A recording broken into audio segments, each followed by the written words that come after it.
मुझे पता ही नहीं था आपने अपने बेटे की शादी पड़ोस में भी की हुई है। आज मेरी चूहे बिल्ली की जोड़ी किस बात पर झगड़ रही है? अरे ऐसे कैसे घर छुड़ाओगे, मुझे कहीं नहीं जाना।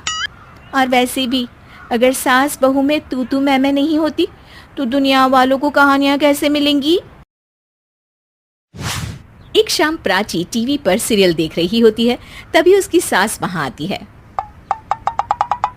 अरे सीरियल में तो ऐसे मग्न है जैसे आज रात का खाना पड़ोसी आकर बनाएंगे।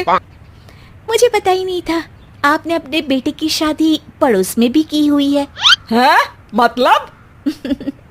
मतलब इस घर में सारा काम बहू ही करती है, आप तो सिर्फ खर्राटे मारती हैं। अच्छा जी, फिलहाल तो तुम आराम फरमा रही हो, चलो जाओ, ये मेरे टीवी देखने का समय है।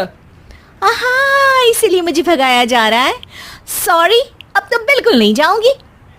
प्राची की इस बात पर दोनों सास बहू के बीच टीवी रिमोट के पीछे बच्चों जैसे छीना झपटी शुरू हो जाती है, जिसके बीच श्लोक भी काम से घर वापस आ जाता है। आज मेरी चूहे बिल्ली की जोड़ी किस बात पर झगड़ रही है? अरे तेरे बीवी मुझे टीवी नहीं देखने दे रही।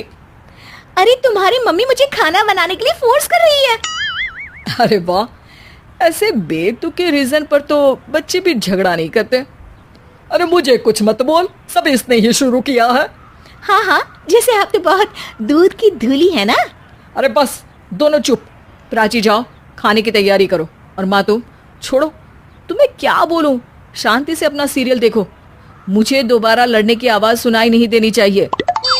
ऐसा बोलकर श्लोक वहां से चला जाता है, जिसके पीछे पीछे प्राची भी कुछ न कुछ बड़बड़ाते हुए रसोई में चली जाती है।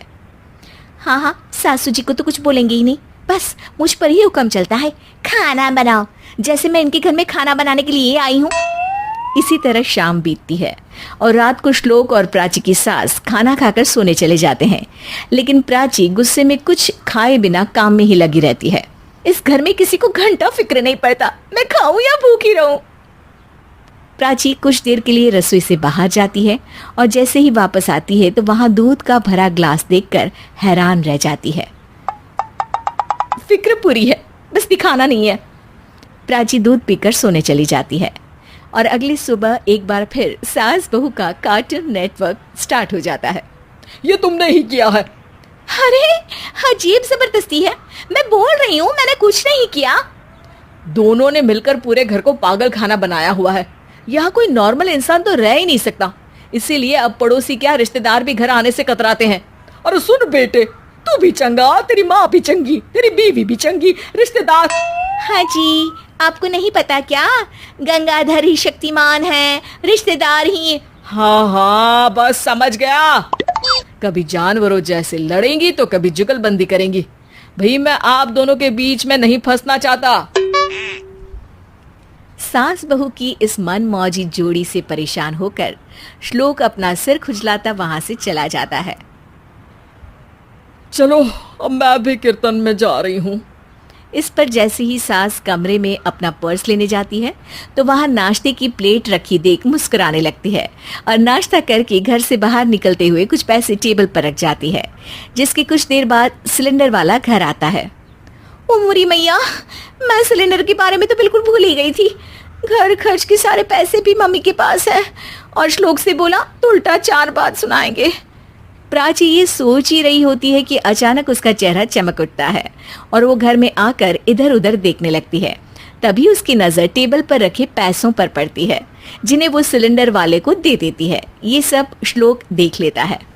अच्छा बेटे, इतना बड़ा घोटाला, सबके सामने मैं तेरी दुश्मन और पीठ पीछे तेरी मेरी यारी। इस पर श्लोक एक प्लान बनाता है और शाम को सब एक साथ बैठे होने पर बोलने लगता है। माँ, तुम दोनों की बहुत लड़ाई होती है, इसलिए मैं सोच रहा हूँ कि प्राची को उसके घर छोड़ाऊं, इससे वो भी खुश रहेगी और तुम भी। अचानक श्लोक की ये बात सुनकर सास बहू शौक से उसकी तरफ देखती है। अरे ऐसे कैसे घर छोड़ाओगे, मुझे कहीं नहीं जाना। अरे तुमने बोला नहीं पर मैंने सुन लिया, तुम्हें मम्मी के साथ रहना अच्छा नहीं लगता, मुझे पता है। अरे वो अरे, जब बहू खुद कुछ काम बोले तो वो तुझे सुनता नहीं, और अब जो इसने बोला ही नहीं वो तू समझ गया। जब उसे नहीं जाना तो फिर जबरदस्ती क्यों कर रहा है?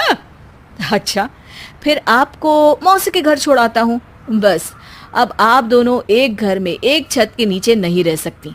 मैं इस टॉम एंड जेरी की जोड़ी को और नहीं झेल सकता। है? ऐसे कैसे नहीं रह सकते? तुम्हें इतनी दिक्कत है तो तुम्हारा बोरिया बिस्तर पैक कर देती हूँ, लेकिन मम्मी जी कहीं नहीं जाएंगी। बिल्कुल यही सुनना था मुझे। अगर दोनों में इतना ही प्यार है फिर हर वक्त ये लड़ाई का नाटक क्यों करती हो?